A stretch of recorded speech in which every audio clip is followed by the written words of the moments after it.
हिंडौन के कोतवाली सिटी थाना के थानाधिकारी महेंद्र सिंह जी को 26 तारीख को शाम को एक इत्तला प्राप्त होती है कि क्रिकेट लाइव गुरु ऐप पर अभी बिग बैश क्रिकेट का एक आयोजन हो रहा है लीग का ऑस्ट्रेलिया में, जो कि आईपीएल के तर्ज पे खेली जाती है वहां। उसका 12वें मैच में सट्टे की खरीदारी चल रही ऑनलाइन। इस सूचना पर इन्होंने उच्च अधिकारी को बताया, इनके डिप्टी साहब बताया, एडी साहब बताया, मुझे बताया और उन्होंने उस पर रेड की।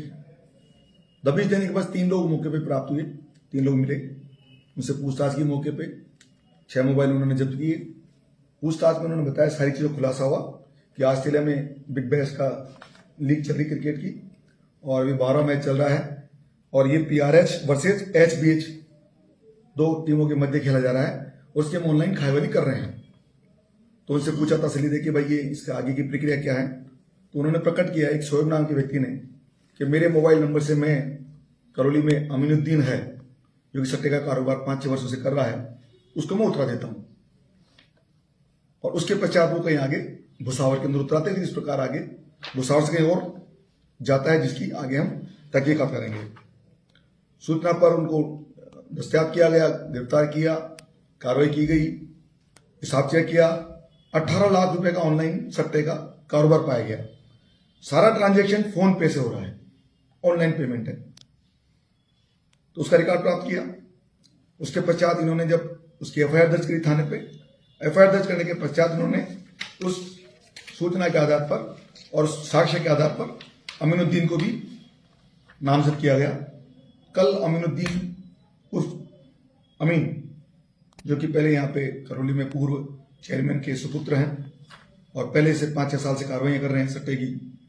गंगापुर सिटी में भी आपके खिलाफ एक प्रकरण दर्ज हुआ था इसी सट्टे का और 2-3 अन्य मुकदमों के खिलाफ हैं। काफी वो आपराधिक गतिविधियों में लिप्त रहते हैं। तो उनको भी कल रात को शाम को गिरफ्तार किया देर रात तक। और प्रकरण जो है 13 गैम्बलिंग एक्ट, RPG एक्ट, इसके साथ 112(2) क्लोज नई BNS की धारा और IT एक्ट में हमने कार्रवाई की है। अभी हमारे पास रिमांड पे 3 आरोपी, एक आरोपी रिमांड लेके आएंगे। इनसे पूछताछ की जा रही है कि इसका मॉडल कौन है, कौन कौन शामिल है, आगे की कड़ी क्या है और पैसों का ट्रांजेक्शन का आप कैसे करते हैं और का उपयोग कहां करते हैं। मौके से कुछ राशि मिली है क्या? मौके से नहीं, भी रिमांड के अंदर अभी जब प्राप्त हुआ तो उनसे इतला पर 58,000 रुपए अभी बरामद किए हैं।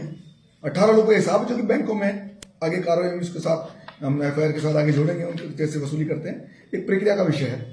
और अभी हम इसको वापस रिमांड लाएंगे और आगे की कार्रवाई करेंगे। सर, जैसे फोन पे का रिकॉर्ड है, किन किन लोगों के पैसा दिया है, किस किन से लिया है, तो उनका क्या? वो अभी रिमांड लाके तफ्तीश का साबित होगा। कल बैंक खुलेंगे, 2 दिन की छुट्टियां थी शनिवार रविवार की, कल बैंक खुलेंगे, बैंक से हिसाब लेंगे, उनके फोन पे से हिसाब लेंगे। तो तफ्तीश का सारा विषय है।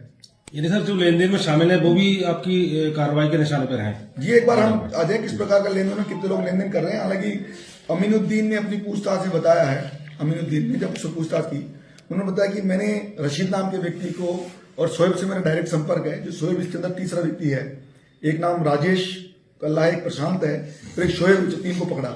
शोएब की से मेरे लगातार टेलीफोन पे वार्ता होती रहती है और रशीद को उसने मुकर्रर कर रखा है ताकि आपस में लेन देन का कारोबार करे।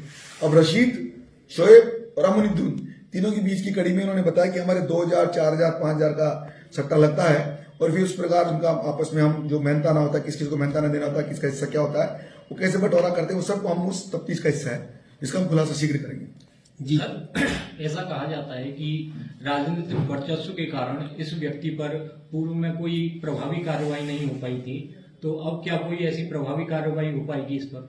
देखिए, पहले की तो मैं नहीं कह सकता, लेकिन जब हमारे जैसे संज्ञान में आया, हमारे महेंद्र जी कोतवाल जी ने इसको मुकदमे को खोला, उस प्रकार की आपराधिक गतिविधि को उजागर किया, तो हम इस पर निश्चित हमने अच्छी कार्रवाई की है। हमने IT एक्ट भी लगाया है, 112(2) का भी प्रावधान अड़ किया है, कठोर कार्रवाई हमने करी है और आप देखिएगा निश्चित में अच्छी कार्रवाई करेंगे। अच्छी कार्रवाई में यह भी आया है कि अमुक व्यक्ति किसी राजनीतिक अमुक पार्टी को विशेष फंडिंग भी करता था, तो इस ओर भी क्या मामले को संज्ञान में लिया जा रहा है? देखिए, ये सब इन्वेस्टिगेशन का भाग है। किसको पैसा कहाँ देता है, ये बताया ना। जैसे अभी जो हमारे भारत सरकार के द्वारा 3 नए कानून लागू किए गए और न्याय की संकल्पना को साकार किया गया, न्याय की संकल्पना को प्रथम स्थान पर रखा गया। उसी न्याय की संकल्पना पर इनके जो धन अर्जित किया गया, पैसा अर्जित किया गया, कहां ट्रांजेक्शन हुआ, कितना किया, सब अनुसंधान का विषय है। और जो इसने पैसा कमाया, जिसमें भी दिया हम उसको रिकवरी करने का प्रयास करेंगे, वहां से पैसा लाने का प्रयास करेंगे। क्या सर इस पर जो अभी तक बताया जा रहा है कि इस पर राजनीतिक बहुत छत्र छाया, देखिए अभी तक तो कोई राजनीतिक हमारे को कोई दबाव नहीं से कर सकता। अपनी बार न किसी ने कहा कि इस प्रकार का कोई इसका कोई फेवर किसी ने किया। अब तो हमारे पास कोई किसी प्रकार का कोई फेवर वाली बात सामने नहीं आई। अभी तो हमारे सामने अपराधी के रूप में अपराधी को डील कर रहे हैं।